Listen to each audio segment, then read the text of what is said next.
Olá pessoal, tudo bem com você aí de casa? Hoje nós vamos falar de uma coisinha gostosa que eu sei que eu não gosto. Já falei que eu odeio dentista. E aí? Mas antes de começar a falar com a minha médica aqui, com a minha doutora, eu vou falar uma coisinha bem bacana que é importante para você ouvir bem lentamente. Envelhecer não significa perder o sorriso. Significa aprender a cuidar dele com mais amor. Hoje vamos falar sobre algo que muitas vezes passa despercebido, mas que impacta diretamente a saúde, a autoestima e até a vida do idoso, a saúde bucal. Porque um sorriso cuidado não é vaidade, é dignidade, é saúde e é qualidade de vida. Para isso, então, Maturidade hoje vai falar com a doutora Bianca. Tudo bem, doutora Bianca? Tudo bem. Obrigada, Lúcia, pela oportunidade, pelo espaço, que realmente é um tema que a gente pouco se fala, mas é muito importante. Doutora, hoje na realidade nós vamos falar de um trabalho diferenciado que você está trazendo, né, para o idoso, para a pessoa de mais idade, aquela pessoa que não tem condição de ir até o dentista, né? O dentista mora do outro lado da cidade, tô com preguiça, tá chovendo, tô doentinho, não posso ir, mas preciso desse dentista em casa. Como é que funciona? Então, Lúcia, hoje, com a Mabicare Dentista em Casa, nós conseguimos levar o tratamento completo de um consultório para o conforto da casa dos nossos pacientes. Então, desde o exame de imagem, o raio-x, que é o diagnóstico, até a parte de reabilitação, com próteses, implantes, tratamento de canal, a gente consegue fazer em casa. E o nosso serviço, Lúcia, de fato, é para aquele idoso que tem a mobilidade reduzida, sim, e já está acamado, ou pacientes com necessidades especiais, né, que a gente tem hoje, muitas pessoas jovens que sofrem numa cama, né, sem conseguir sair de casa, e a gente realiza o tratamento sem precisar locomover, com conforto, né, segurança para o paciente e também para a família. Quando você fala que é conforto, o que é que você consegue levar para que essa pessoa realmente se sinta que ele está num consultório de dentista? Você não tem uma cadeira, como é que faz isso? Como é que você leva? Boa pergunta, e muita gente tem essa mesma dúvida, Lúcia. Como que funciona? Hoje a gente tem o consultório móvel, que é aquela parte do gabinete que chamavam antigamente, né? Que tem a tríplice, tem o sugador, tem as canetas, aquele que faz o barulhinho que já dá aquele medo na maioria das pessoas, mas é portátil e a gente consegue transportar e colocar do lado da cama do paciente, da cadeira de rodas, da poltrona onde ele fica e realizar o procedimento ali onde ele estiver. A maioria dos nossos pacientes, Lúcia, nem mobilidade para sair de uma cadeira para uma cama existe e não é seguro. Então, o nosso conceito é trazer o mais próximo possível do local de segurança do paciente, o consultório portátil, para fazer o tratamento. E a dificuldade também, né, de tirar a pessoa de casa, né, daquele conforto igual você está falando, e levar, subir escada ou então pegar um elevador. É difícil realmente. Mas me diz assim, Bianca, como que a saúde bucal pode, assim, diferenciar ou impactar no envelhecimento sobre a alimentação? Como é que o idoso hoje se alimenta se ele não tem condição de ir no dentista, né? Vamos por lá, você não apareceu ainda, eu estou com um problema sério. Como que eu faço para o idoso poder se alimentar e entender que ele está sentindo dor? Isso é uma dúvida muito frequente da família, né? Como identificar? Os primeiros sinais são justamente na alimentação. Então, aquele paciente que comia muito bem começa a recusar a alimentação, começa a recusar alguns tipos de alimento, né? E gradativamente a família vai entendendo, vamos deixar a comida mais mole, vai indo para o pastoso, mas como se fosse algo natural do idoso, e mudando o padrão, né? Mudando a consistência do alimento. Mas isso nem sempre é o ideal para o idoso, porque às vezes ele não está conseguindo comer algo mais duro, não porque ele não consegue engolir, que é a primeira coisa que a família pensa, e sim porque ele não está conseguindo mastigar devido à dor. Então, um dos sinais do idoso que não está conseguindo se alimentar, ele é recusar um alimento que antes ele comia normalmente. Entendi. E o uso da prótese, aquelas próteses que hoje a gente fala mais sobre... como é que eu vou te dizer? Aquelas próteses antigas, né? Que a pessoa tem a dentadura.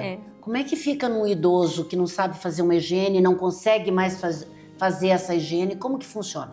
Então, a dentadura, e esse é um conceito que muitas pessoas têm da família, já tem muitos anos. Tem paciente que a gente pega que está usando a dentadura há 10, 15, 20 anos, a mesma dentadura.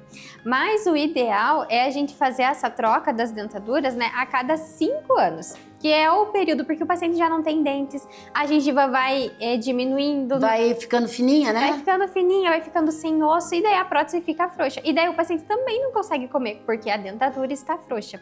A higiene tem que tirar da boca para fazer a limpeza. Às vezes o idoso não tira, ou não deixa tirar também, acontece. Sim. Não permitir tirar a dentadura da boca para fazer a higiene. O correto é dormir sem elas. A maioria dos idosos não quer ficar sem dentadura, mas o risco de uma infecção oportunista, como por exemplo uma candidíase, né, que é um fungo na boca que todo mundo tem, mas no idoso que usa dentadura, se não tira para dormir, não tira para higienizar, forma essa infecção na boca e daí causa ardência bucal, dificuldade para se alimentar também. Então são sintomas também do idoso com dentadura que já é um sinal de alerta que está precisando do dentista.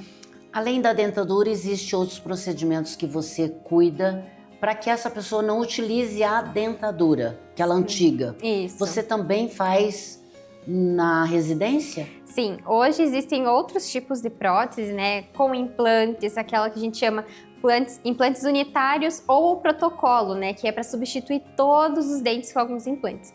E a gente já pega muito, Lúcia, uma geração de pacientes que fizeram implantes logo que começou, né, ter esse conceito de reabilitação com implantes, e estão lá com os implantes na boca, mas com uma prótese muito antiga, que também precisa ser trocada, e a gente consegue fazer isso a domicílio. Ou perdeu um dente, né, e não vai ficar sem só aquele dente, a gente consegue fazer a cirurgia para instalar o implante em casa e reabilitar o paciente, porque nada como um dente fixo, né? Sim. É muito melhor, é muito mais confortável.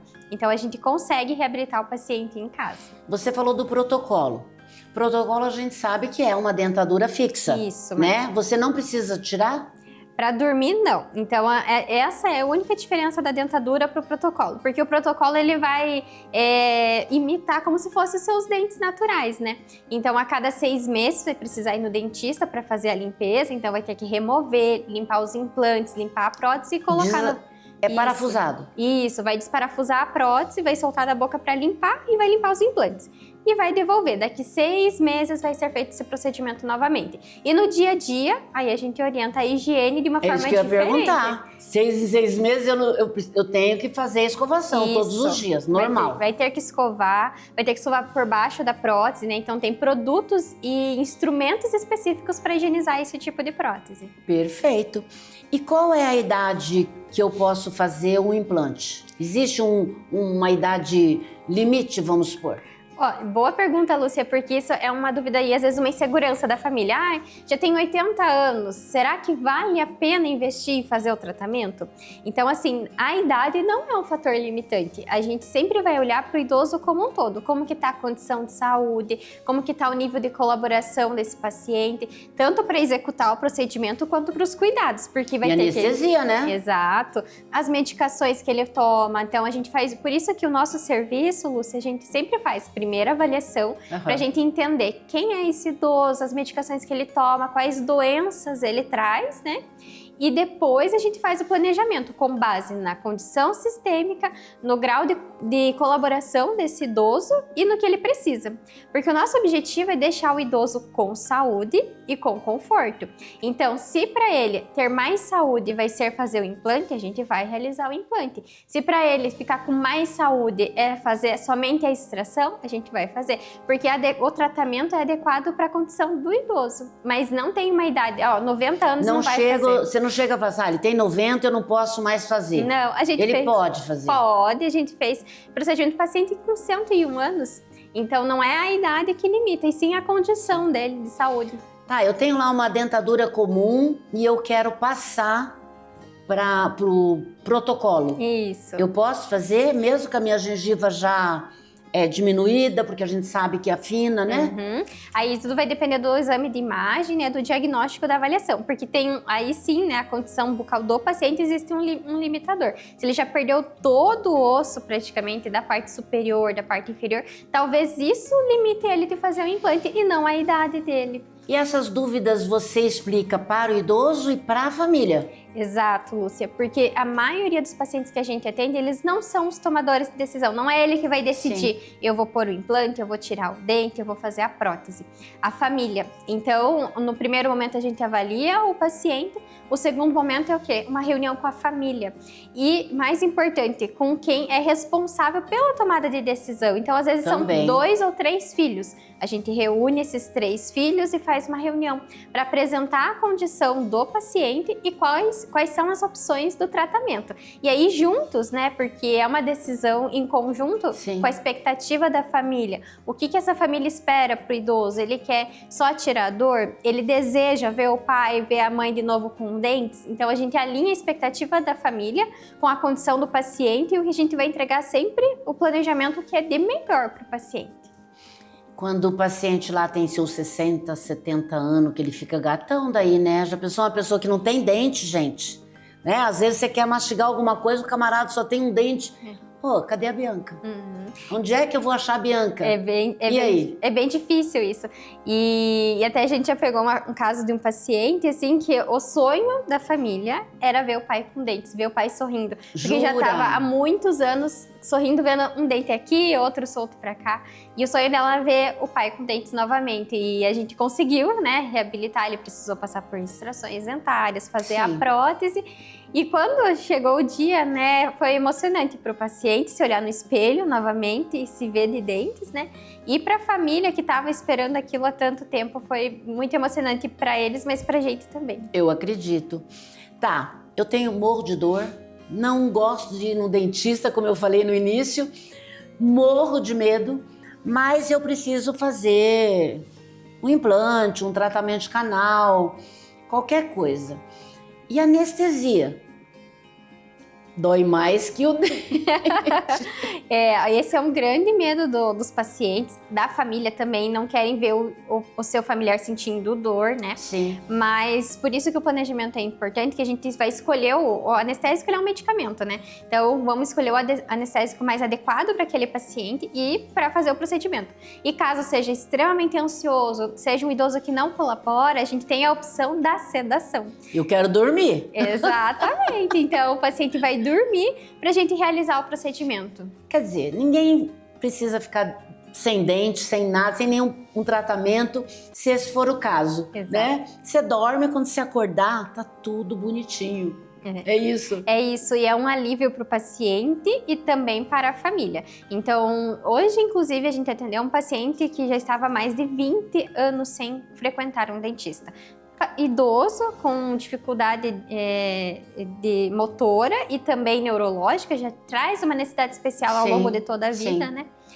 E para a família aquilo estava muito difícil para fazer a higiene bucal. Aí o que aconteceu? Ele começou a recusar a alimentação. E aí que levantou o sinal de alerta de será que não é algo na boca? Porque antes disso fizeram exame de tudo no paciente para saber se não era outra coisa, né? Sim. Normalmente a pessoa que tem um Alzheimer, tem uma demência, ele não diz aonde está doendo, mas da forma com que ele fica impaciente, irritado, né? Então leva sim a gente a entender que é dor em algum lugar. Né? Então a gente começa, será que tá sentindo dor, tá com febre?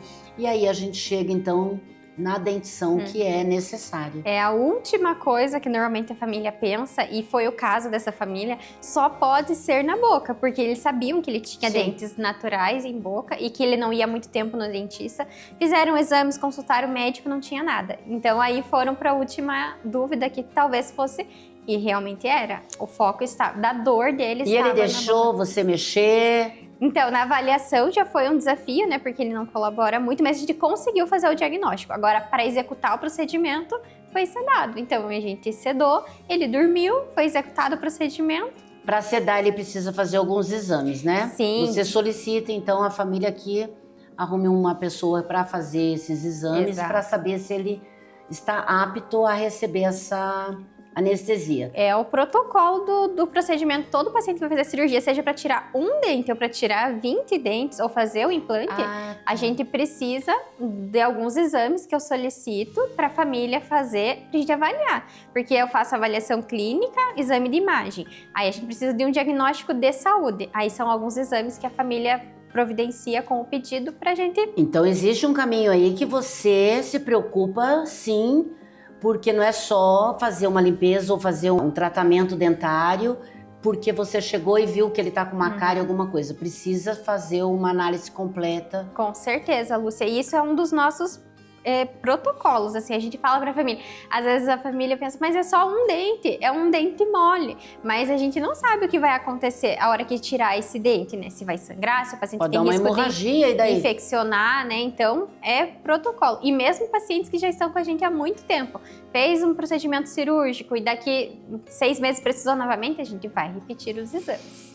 E a boca seca? E aquela boca que não tem, como é que eu vou dizer? Principalmente no idoso, né? Não é a água que está faltando, não é nada disso, mas ele tem uma boca mais seca.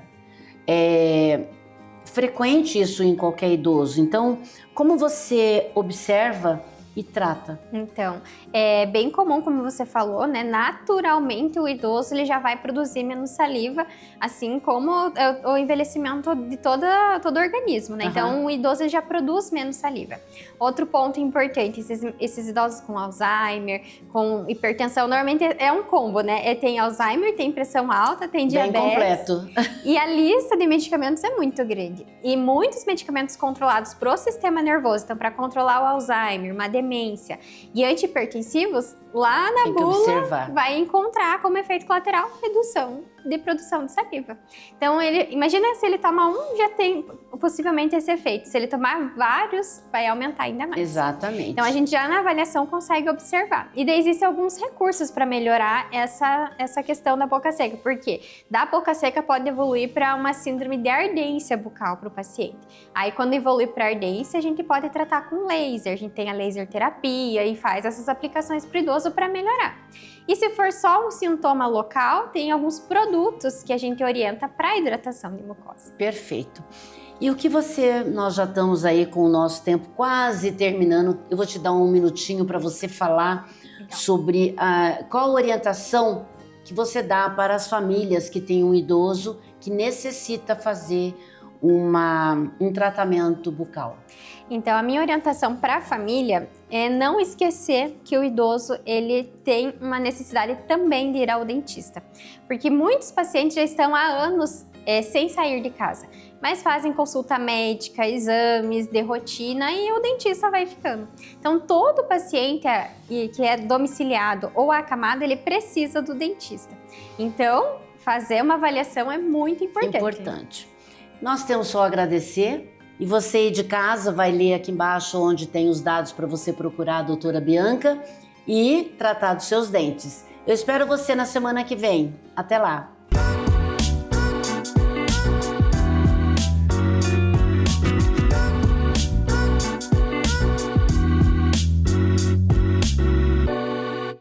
Olá, é um prazer muito grande estar com vocês novamente aqui na Rede TV Paraná, no quadro Mente em Foco, onde falamos sempre sobre temas de saúde mental, com perguntas e respostas, e que esse programa, esse quadro, no caso, é feito para você. E no dia de hoje, vamos dar continuidade nas perguntas e respostas dos telespectadores, que tem bastante coisa para estar respondendo aí, e vou tentar responder todas as perguntas enviadas. Vou iniciar aqui com a pergunta da Natália, 33 anos, de Curitiba. Um abraço, Natália, obrigado pela participação, por você ter tido essa coragem de estar enviando as suas dúvidas, né, até as suas fragilidades, digamos assim. A pergunta da Natália é: doutor, quero engravidar, mas faço tratamento para depressão com medicação psiquiátrica e tenho medo de prejudicar o bebê. O que eu faço? É uma situação bastante complexa para se falar nesse momento de todos os detalhes. Porém, existem medicações que elas são contraindicadas e tem medicações que são seguras na gestação.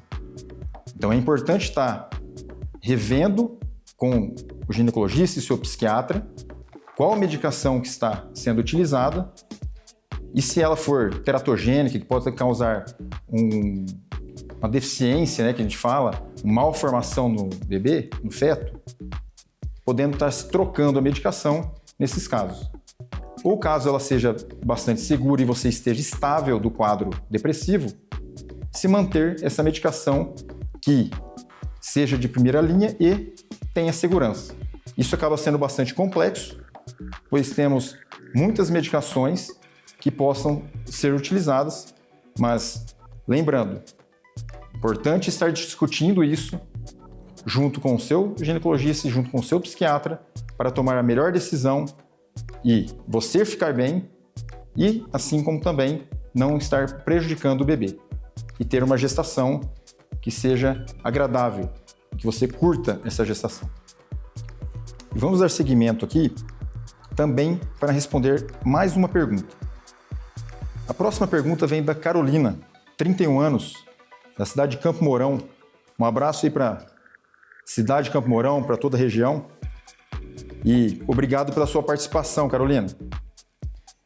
A pergunta da Carolina é a seguinte: doutor, ganhei meu bebê faz 2 meses e desde a primeira semana venho piorando minha tristeza, insônia, irritabilidade e estou com dificuldade para cuidar do meu filho, me sentindo muito incapaz e chorosa. Dizem que sentir isso é normal. É mesmo normal, doutor? Então vamos lá. É natural que na fase do puerpério, principalmente nos primeiros dias, que ocorra alguns sintomas leves e que são autolimitados, que duram até às vezes 14 dias, que a gente fala, né? Que isso a gente chama de o blues puerperal. Mas são sintomas leves, né? Depressivos, às vezes, ansiosos, que não são incapacitantes, que não são intensos e não são persistentes mais do que 14 dias. No modo como você está falando, isso acontece com várias puérperas, né?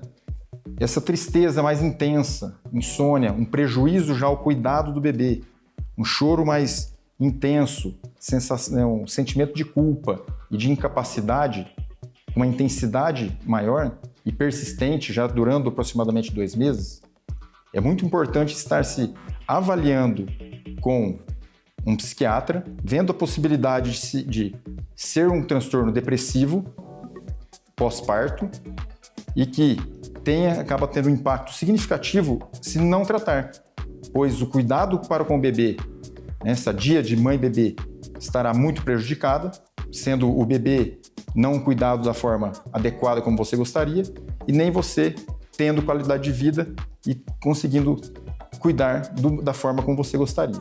E isso vai trazer muitos sentimentos de culpa, de incapacidade. Então, avaliar e se houver um quadro de transtorno depressivo, é muito importante estar se tratando com psicoterapia, com medicamentos. E se você estiver amamentando, a gente pode também estar selecionando medicamentos que possam ter segurança também na amamentação, para que não passe para o leite e assim, consequentemente, para o bebê. Então, tem sim que se avaliar e se um quadro depressivo, é importante estar tratando. Espero ter respondido a sua pergunta e que envie mais dúvidas para que eu possa também estar sanando as outras dúvidas de todos os telespectadores.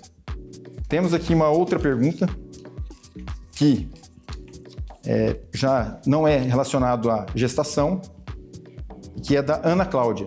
Ana Cláudia tem 38 anos e ela é de Loanda, no Paraná. Obrigado pela participação, Ana Cláudia, por demonstração da sua vulnerabilidade, da situação delicada que você vem vivendo. Então a pergunta da Ana Cláudia é o seguinte: sou cuidadora da minha avó que tem Alzheimer em estado avançado. Já faz 2 anos. E há 1 ano percebi que o meu humor está mais triste, desanimado, falta de energia, falta de paciência e que só piora e vem me sentindo também muito culpada. Isso acontece com todos os cuidadores ou isso é considerado normal? Ana Cláudia, uma ótima pergunta. Isso acontece com várias pessoas que são cuidadores, né? Seja um ente querido, né? Que acaba cuidando do seu parente, sejam pessoas que trabalham como cuidadoras. E o fato de você ser cuidador dessas pessoas que têm uma fragilidade, seja ela com Alzheimer avançado, que necessita de uma demanda diferente, acaba sendo um fator de risco para desenvolvimento de transtornos depressivos, ansiosos. E sim, se você está apresentando já sintomas persistentes com piora progressiva, né, como desânimo, tristeza, sentimento de culpa, vem com essa baixa energia, provavelmente você possa estar diante de um quadro de um transtorno depressivo que necessita de um cuidado com uma equipe de saúde mental, com psicólogo, psiquiatra, né, uma rede de apoio, seja familiares, seja também de não familiares, para te auxiliar nesse momento de cuidado e fazendo com que o seu cuidado para com a pessoa seja melhor e que você viva novamente com bem-estar. Espero ter respondido a sua pergunta. Obrigado mais uma vez pela sua participação e que continue enviando suas dúvidas. E vamos ficando por aqui, nesse quadro de perguntas e respostas, aqui na Rede TV Paraná, no quadro Mente em Foco, onde você pode enviar suas perguntas e respostas para que possamos respondê-las sempre que necessário. Aguardo vocês na próxima semana. Até lá!